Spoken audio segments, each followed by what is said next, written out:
As I insulted my daughter and me. We are grieving. I don't need nobody to be acting like we can't bury my baby. So go on with that. Enough is enough. Enough is enough. I have not got on here and said nothing. I have not got on here and did nothing. But you guys are doing a little bit too much right now. 31-year-old Romeca Meeks was shot in the face and killed on September 8th, 2025. But the woman who pulled the trigger walked free without charges. The reason why will shock you, and it has nothing to do with police corruption or a broken justice system. It has everything to do with a single decision Romeca made that morning that turned her from victim into aggressor. While her family posted heartbreaking tributes, calling her an innocent mother gunned down in cold blood, police were reviewing surveillance footage and witness testimony that told a completely different story. A story where Romeca wasn't dropping her son off at school and heading to work like a normal day. Instead, she made a detour that would cost her everything. The loving lunchbox note she wrote to her 6-year-old son that morning. "You're the coolest, smartest, and funniest kid I know," would become evidence in a case that exposes the dark reality of domestic obsession. Because Romeca didn't just stumble into a random confrontation. She hunted down her baby daddy's new girlfriend, blocked her escape route, and refused to back down even when warned about a loaded weapon. What happened next lasted less than 60 seconds, but it destroyed 3 lives forever. The witness who saw everything happen says Romeca was beating the other woman so badly that her baby daddy had to physically restrain her. That's when Holly Johnson made a split-second decision that saved her own life, but ended Romeca's. The most shocking part, everything I just told you is backed up by evidence that the public hasn't seen. Evidence that explains why prosecutors can't charge Holly with murder, no matter how much Romeca's family demands justice. This isn't just another Chicago shooting. It's a case study in how jealousy, obsession, and one fatal mistake can destroy everyone involved. Before we examine what really happened that morning, I need to know something from you. If you discovered evidence that completely changed how you viewed a victim's story, evidence that made you question everything you thought you knew, would you want the truth told, even if it's uncomfortable? Drop truth in the comments if you believe victims deserve honest coverage, not just sympathetic coverage. And if you're someone who thinks we should only tell pretty stories about the dead, explain why in the comments. I genuinely want to understand that perspective. September 8th, 2025 started like any other Monday morning in Romeca Meeks' household. She woke up early to prepare her 6-year-old son for what should have been just another day of first grade. The little boy had only started school in August, and Romeca was still adjusting to the new routine of getting him ready each morning. She took pride in making sure he felt loved and supported as he navigated this big milestone in his young life. As she packed his lunch that morning, Romeca decided to include something special, a handwritten note filled with encouragement and love. She carefully wrote out the words that would later haunt everyone who read them. "Happy Monday, son. Today is the first start to this, and you can start off strong. Always remain yourself." The note continued with more loving words, telling him he was the coolest, smartest, and funniest kid she knew. She signed it simply, "Mommy loves you." This wasn't unusual behavior for Romeca. She was known by family and friends as a devoted mother who always put her son first. Her Instagram posts frequently featured moments with her child, showing a woman who genuinely cherished her role as a parent. That morning, she even took a photo of the note and shared it on her Instagram story, not knowing it would become her final social media post. The image would later be shared thousands of times as people mourned the loss of what appeared to be a loving, dedicated mother. After getting her son dressed and ready, Romeca loaded him into her white Honda and drove toward his school near Cermak Road and State Street. The drive was routine, something she had done countless times since the school year began just weeks earlier. Her son was settling into first grade well, and Romeca felt optimistic about his future. She had dreams of becoming a nurse herself, working toward a career that would provide better opportunities for both of them. But here's where the official story starts to fall apart, and where Romeca made the decision that would cost her everything. After dropping her son off at school, she didn't head to work like she was supposed to. Instead, she made a deliberate choice to drive to a location where she knew she would find Carlos, the father of her child, and his new girlfriend Holly Johnson. This wasn't a chance encounter or a random meeting. It was a calculated decision to confront the woman who had replaced her in Carlos's life. The location where Romeca died wasn't actually in front of a school, as many early reports suggested. She was found shot on State Street, directly in front of the building where Carlos lived. This detail is crucial because it shows that Romeca had deliberately sought out this confrontation. She had driven from her son's school to Carlos's residence, knowing full well that Holly might be there. The blood stain on the pavement would later serve as a grim reminder of how quickly a normal morning had turned deadly. At exactly 9:05 that morning, emergency dispatchers received multiple calls about shots fired in the 2200 block of South State Street.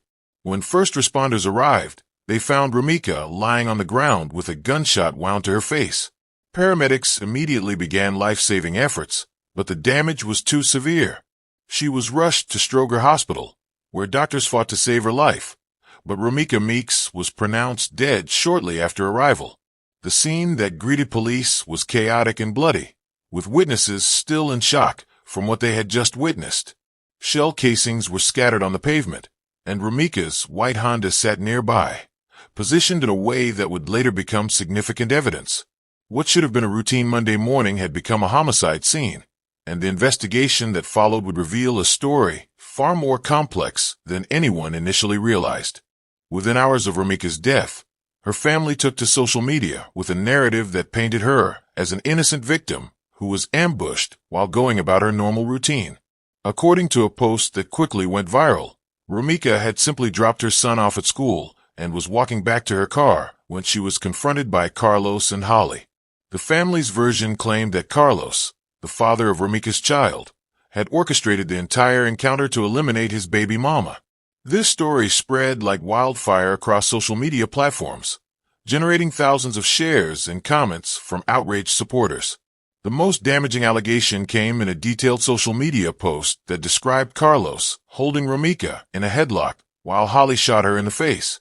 According to this version, Romeca was completely defenseless, trapped by her baby daddy, while his new girlfriend executed her in cold blood. The post painted a picture of premeditated murder, claiming that Carlos had deliberately brought Holly to the school area to confront Romeca. This narrative suggested that the couple had planned the attack, using Carlos as bait to lure Romeca into a deadly trap. She's the one who shot her. She's the one who shot her. She order, but she shot her. The gun in the car.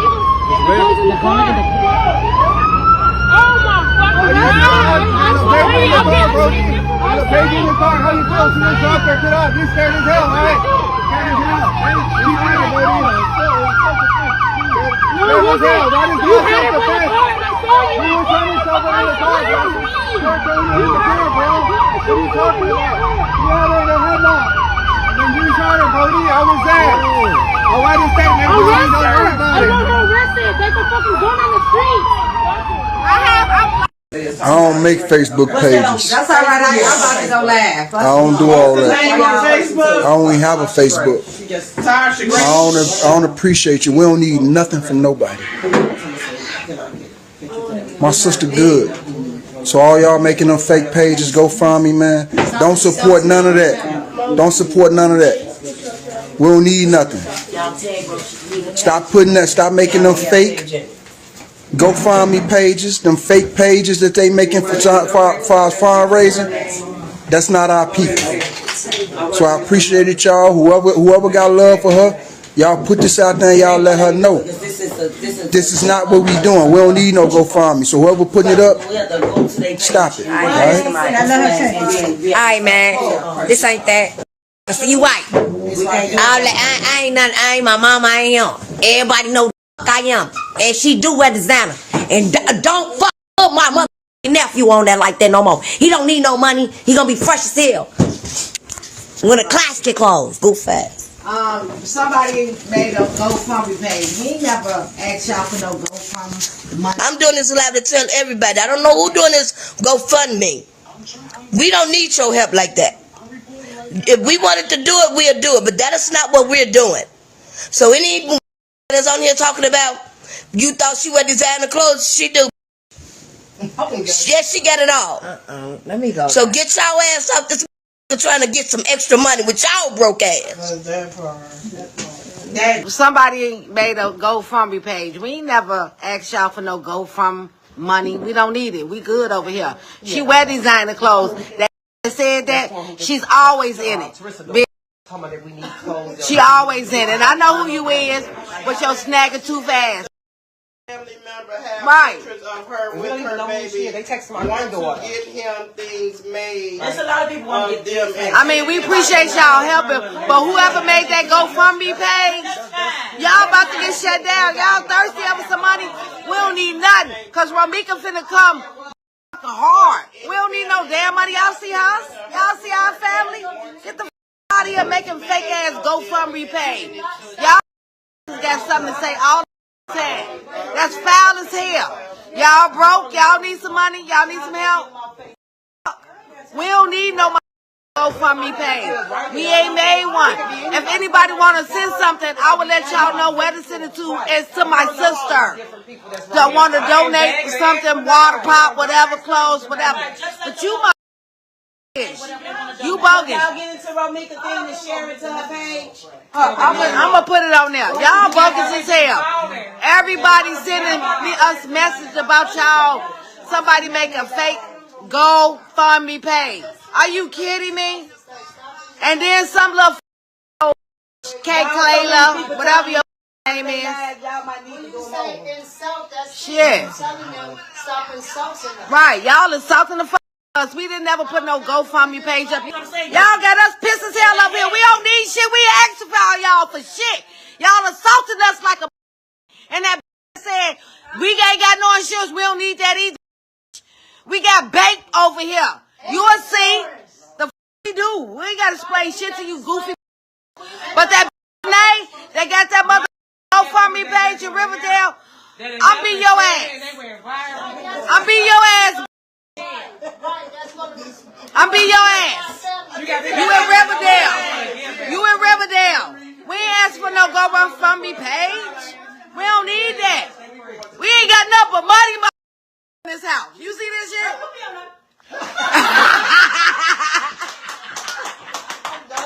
We gotta be one of the cousins. One of the cousins.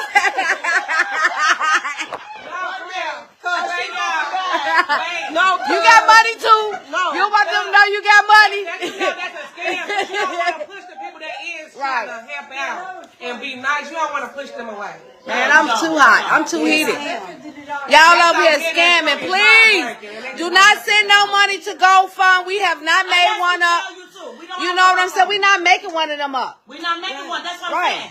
We didn't tell you don't do no GoFundMe. Don't do no GoFundMe. We don't have no GoFundMe. If you wanted to donate anything, we will let you know where to donate it from. Whether it's Zelle, Cash App, or whatever. If you wanted to donate flowers, we will tell you where to donate the flowers at. We're not asking for anything unless we tell you we asking for it. We haven't asked for anything. Now, if you want to donate stuff, we're not telling you, be mindful. We're not saying we do not want any donations. But if you want to donate, it's okay. Out of respect. Out of respect. And stop insulting our family because let us grieve in peace. Thank you. Everybody share this live. We have a fake person made a GoFundMe page again. Y'all want to hear my sister snap out? Y'all pissing my sister the fuck. You know what I'm saying? And whoever Renee is in Riverdale, we on your ass. Trust me. Yeah, just take that down. That ain't cool. Girl, how much she got? Let me see that. Let me see this part. Let me show you. Show it on the page. That's the page. Yeah. It's gonna start dropping so fast. It's coming down. That's the fake page. That's the fake page, y'all. Right, she just did it in 2 hours. She might have sent it to herself. She put the baby picture. You assaulting us with my niece on that page and her son. Please, y'all. We have not made up a GoFundMe page. We have not. Yeah, Terrell and Tanya, still really heavy police presence here near Romeca and State. You can see that police have taped off a portion of the area right now. Detectives are surrounding a white sedan that appears to be connected to this incident. Chicago police saying that early this morning around 9:30 there was a fight between two women. That scene unfolding here near State and Romeca. One of the women allegedly pulled out a gun and shot the other woman in the face. The 31-year-old victim was taken to the hospital and later died. Now, the suspect has been taken into custody, and Chicago police say this is still a very ongoing investigation. So once again, this taking place here near Cermak in State, still very active as we speak, and we'll get you more information as soon as we get that. But for now, we're live in the South Loop. Lisette Nunez. According to the witness, Romeca had multiple opportunities to retreat or de-escalate, but instead chose to continue the confrontation, even knowing that Holly was armed.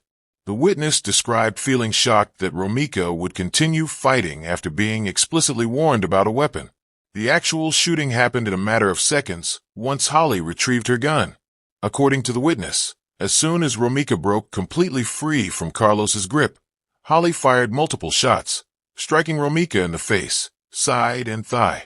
The witness described seeing a gush of blood as Romeca fell to the ground, and noted that Carlos seemed to be in shock immediately after the shooting. Rather than celebrating or showing satisfaction, both Carlos and Holly appeared stunned by what had just happened. Perhaps most damaging to the family's narrative is the witness's description of what happened immediately after the shooting. According to the testimony, Carlos didn't stand over Romeca claiming self-defense, as the family alleged.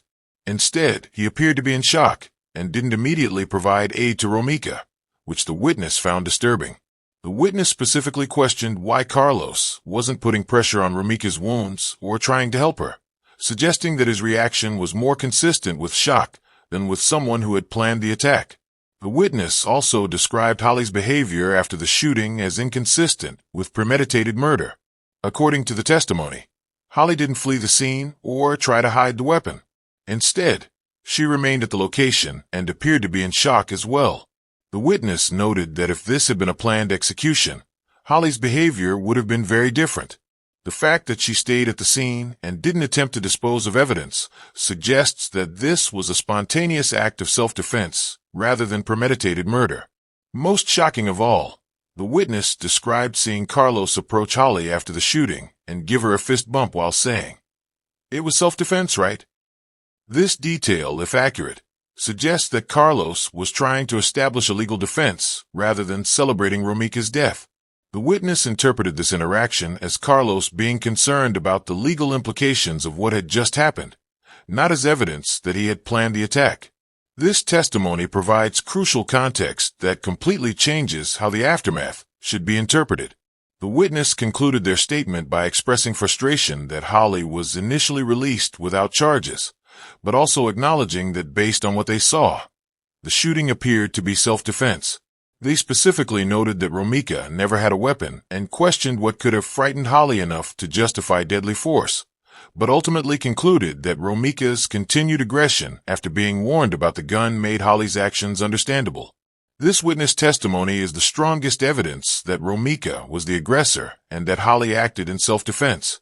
The most explosive piece of evidence that completely destroys the family's narrative is a restraining order that Carlos had filed against Romeca months before her death. This legal document, obtained through court records, reveals a disturbing pattern of harassment, stalking, and property destruction that had been escalating throughout 2025. The restraining order petition contains detailed accounts of Romeca's behavior that paint a picture of a woman consumed by jealousy and unable to accept that her relationship with Carlos was over.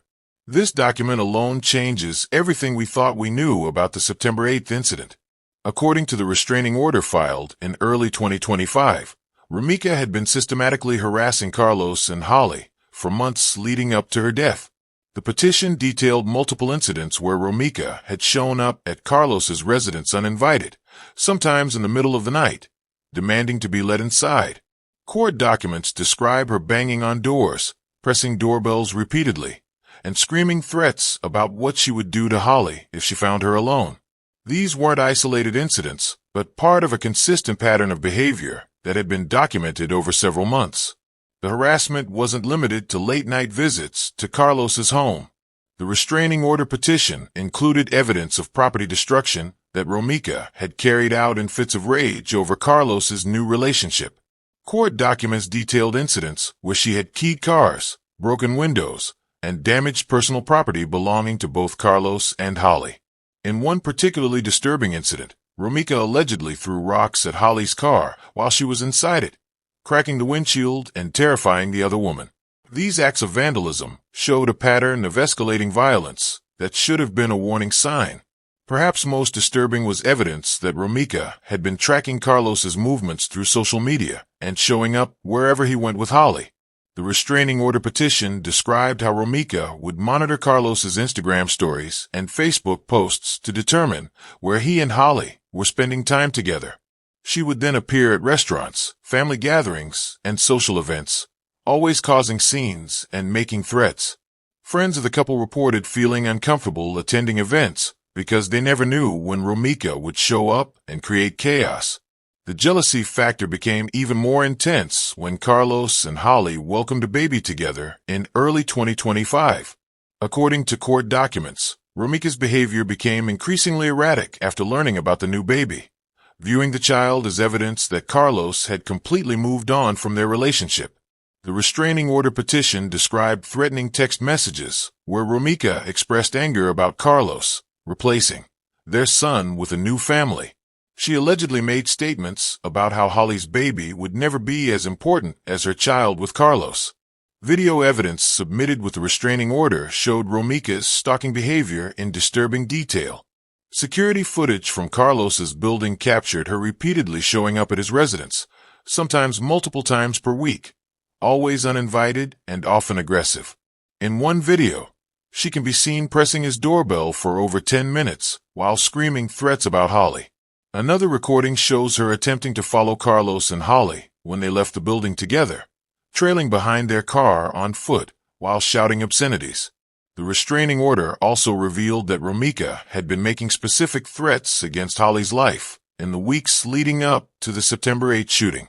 Text messages recovered from her phone contained explicit descriptions of what she planned to do to that girl who had stolen her man.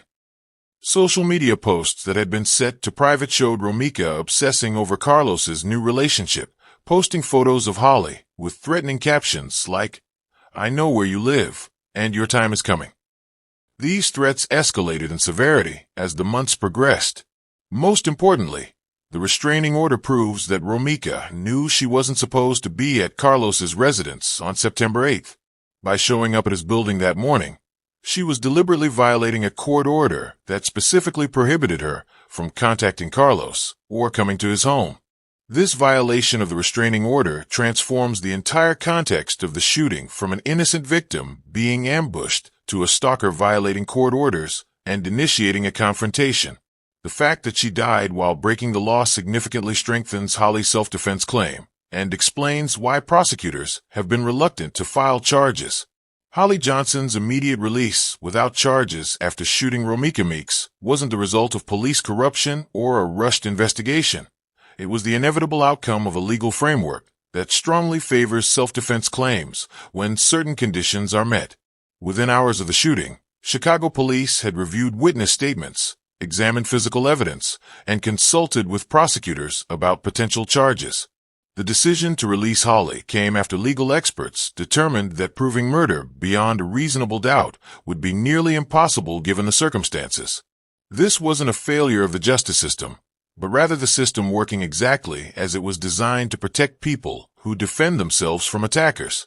Illinois self-defense laws create a complex legal maze that makes prosecuting Holly extremely difficult, even though Romeca is dead and her family is demanding justice. Under Illinois Statute 720-5/7-1, a person is justified in using deadly force if they reasonably believe it's necessary to prevent death or great bodily harm to themselves or others. The key word here is reasonably.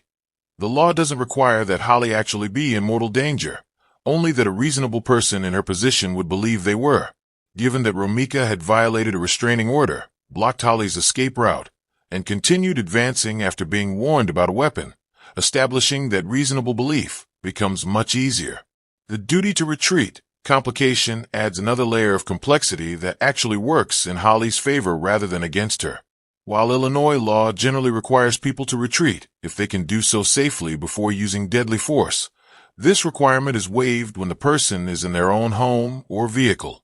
Since Holly was attempting to reach her car when the confrontation escalated, and Romeca had blocked her ability to drive away. Holly had no safe avenue of retreat. The witness testimony confirming that Romeca had deliberately trapped Holly by blocking her car with the white Honda eliminates any argument that Holly should have fled instead of defending herself. An additional complication comes from the interstate gun carry issue, as Holly is a Wisconsin resident who was legally carrying her firearm under reciprocity agreements between the two states. Wisconsin's concealed carry permit is recognized in Illinois, meaning Holly was legally armed and had every right to possess her weapon during the confrontation. This eliminates any potential weapons charges that might have been used to pressure Holly into accepting a plea deal on lesser charges.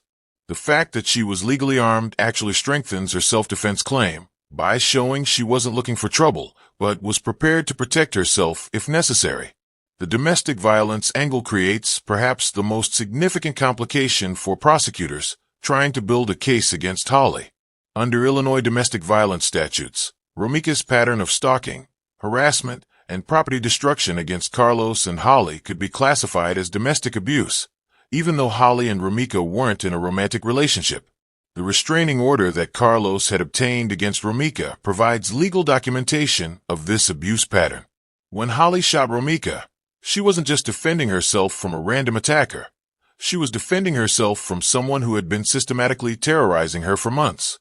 The restraining order serves as Holly's most powerful legal shield because it proves that Romeca was the aggressor in their ongoing conflict. Court documents show that Romeca had been warned by a judge to stay away from Carlos and Holly, yet she deliberately violated that order on September 8th by showing up at Carlos's residence. This violation transforms Holly from a potential murderer into a victim defending herself from a stalker who was breaking the law. Prosecutors would have to convince a jury that Holly should have allowed herself to be attacked by someone who had already demonstrated a pattern of violence and harassment. Witness testimony that supports Holly's self-defense claims creates an almost insurmountable burden for prosecutors trying to prove murder. The anonymous witness who saw the entire confrontation described Romeca as the clear aggressor who blocked Holly's car, ignored warnings about a weapon, and continued attacking even after being physically restrained by Carlos. This testimony directly contradicts the family's narrative and provides independent verification of Holly's version of events. No prosecutor wants to take a murder case to trial when their star witness supports the defendant's self-defense claim. The prosecutor's burden of proof in this case is essentially impossible to meet given the available evidence.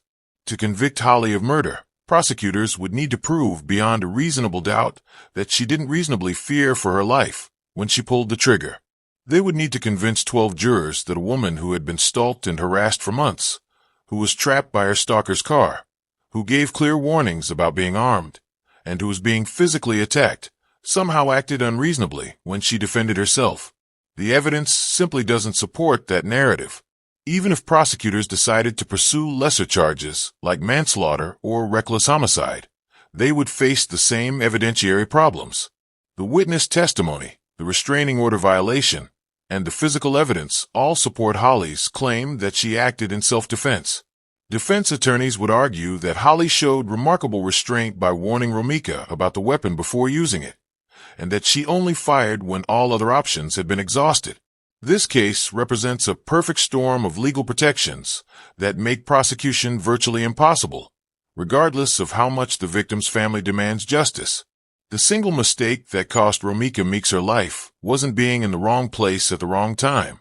It was a deliberate decision she made on the morning of September 8th, 2025.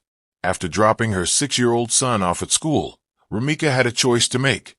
Drive to work like she did every other day, or make a detour to confront the woman who had replaced her in Carlos's life. She chose confrontation over responsibility, jealousy over self-preservation, and that choice set in motion a chain of events that would leave her son motherless within 2 hours. This wasn't a split-second decision made in the heat of a moment. It was a calculated choice to violate a restraining order and force a confrontation that Holly was clearly trying to avoid. That morning, Romeca knew exactly where to find Carlos and Holly because she had been tracking their movements for months through social media and surveillance. She knew that showing up at Carlos's residence would violate the restraining order that had been filed against her earlier in 2025. She knew that her presence would escalate tensions and likely lead to another confrontation with Holly, just like the previous incidents that had resulted in police reports and legal action. Despite knowing all of this, Romeca made the conscious decision to drive to State Street instead of going to work, prioritizing her obsession with Carlos's new relationship over her own safety and her son's well-being. The pattern of poor decisions that led to this moment had been building for months, with each choice Romeca made pushing her closer to a deadly outcome. She chose to stalk Carlos and Holly instead of moving on with her life. She chose to damage their property instead of seeking therapy for her jealousy issues. She chose to violate the restraining order instead of respecting legal boundaries. She chose to block Holly's car instead of having a civil conversation. She chose to continue the confrontation after being warned about a weapon instead of walking away. Each of these decisions represented a fork in the road where Romeca could have chosen differently and potentially saved her own life. The tragedy of Romeca's death isn't just that a young mother lost her life. It's that her death was completely preventable if she had made different choices.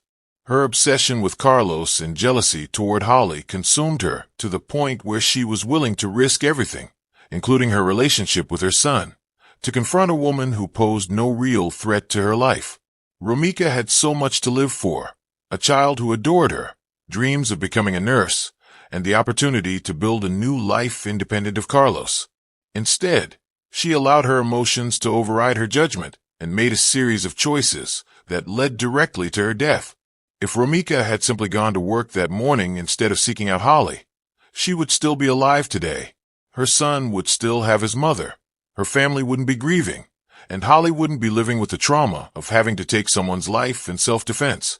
The loving note she wrote to her son that morning, telling him he was the coolest, smartest, and funniest kid she knew, could have been one of thousands more she would write throughout his childhood. Instead, it became her final message because she chose confrontation over love, obsession over responsibility, and revenge over her son's future. That single choice to drive to State Street instead of work cost Romeca everything she claimed to value most. The most heartbreaking casualty of September 8th, 2025 isn't just Romeca Meeks. It's her 6-year-old son, who is now effectively orphaned and deeply traumatized by his mother's violent death. According to his grandmother Tina McMillan, the little boy has shut down and doesn't want to be around anyone since learning that his mother was killed.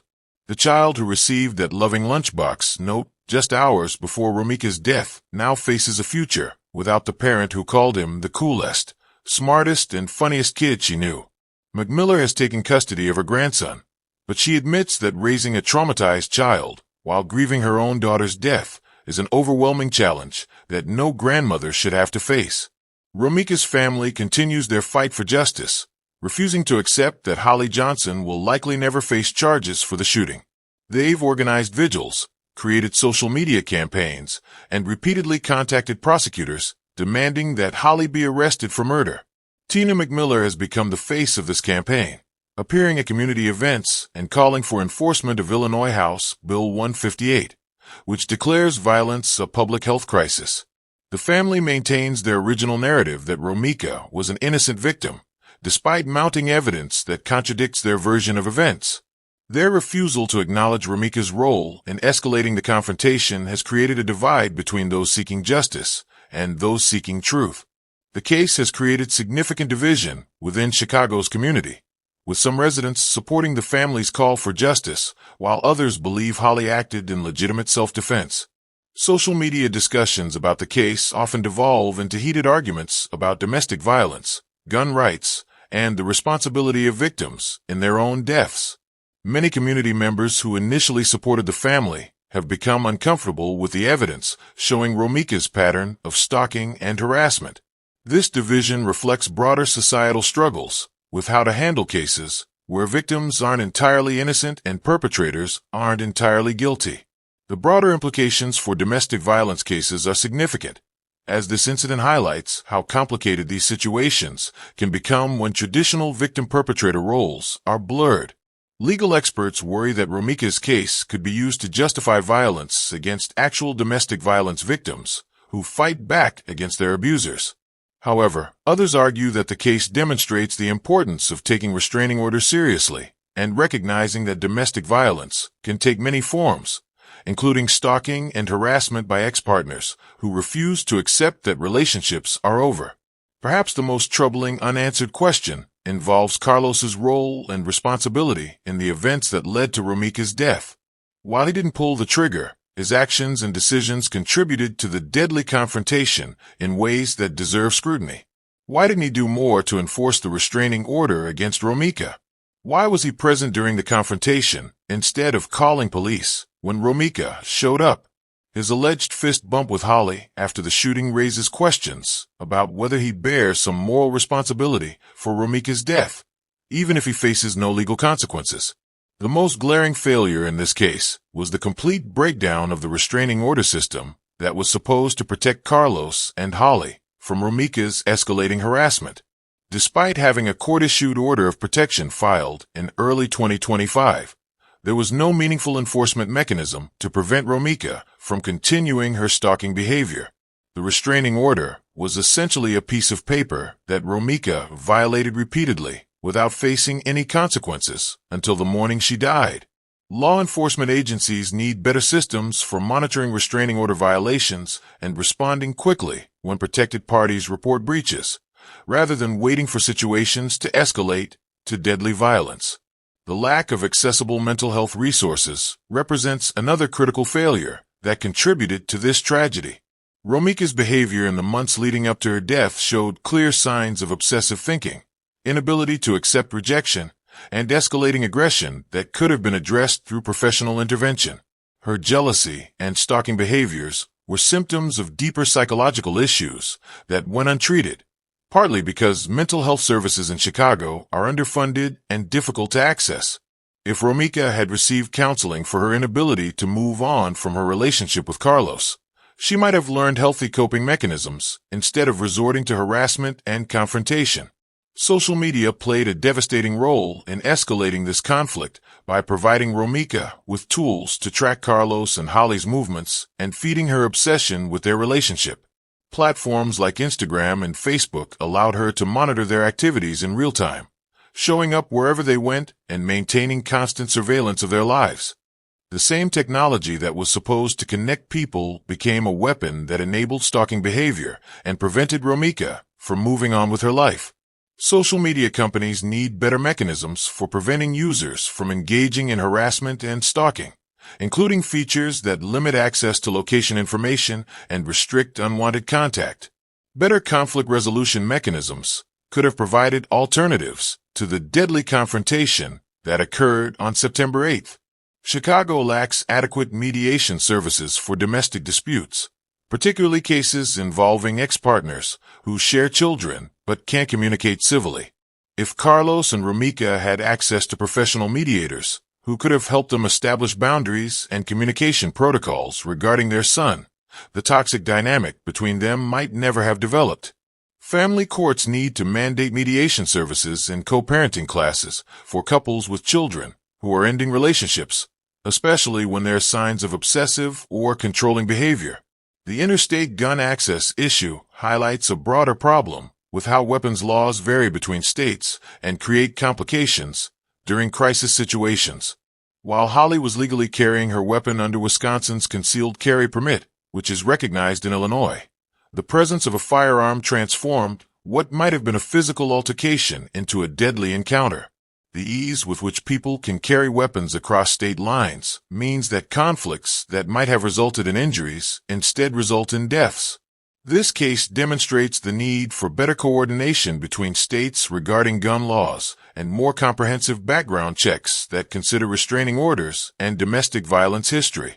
Community intervention opportunities were missed at multiple points throughout this escalating situation. Neighbors in Carlos's building witnessed Romeca's repeated visits and aggressive behavior, but didn't report it to authorities or building management. Friends and family members who knew about the restraining order and Romeca's obsessive behavior failed to intervene or seek help on her behalf. The community around this family had multiple opportunities to recognize the warning signs and connect Romeca with resources or support systems that might have prevented the tragedy.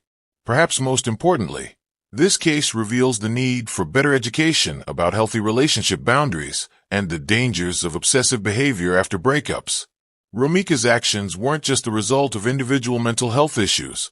They reflected broader cultural problems with how we handle rejection, jealousy, and the end of relationships. Schools, community organizations, and healthcare providers need to do more to teach people how to recognize unhealthy attachment patterns and seek help before they escalate to dangerous levels. The failure to prevent this tragedy wasn't the result of any single system breakdown, but rather the cumulative effect of multiple institutions failing to provide adequate support, intervention, and protection.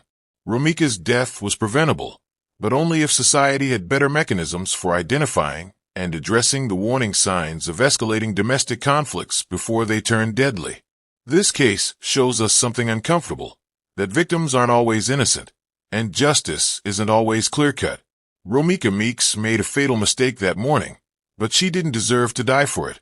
Her son didn't deserve to lose his mother, and Holly didn't deserve to have her life destroyed by one split-second decision.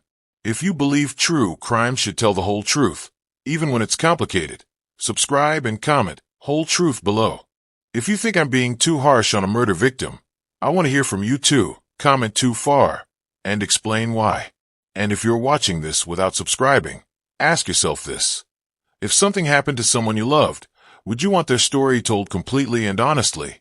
Or would you want the pretty version? Your answer to that question should determine whether you hit that subscribe button. Because at Explosive True Crime Stories, we don't just tell stories. We seek truth, even when it hurts.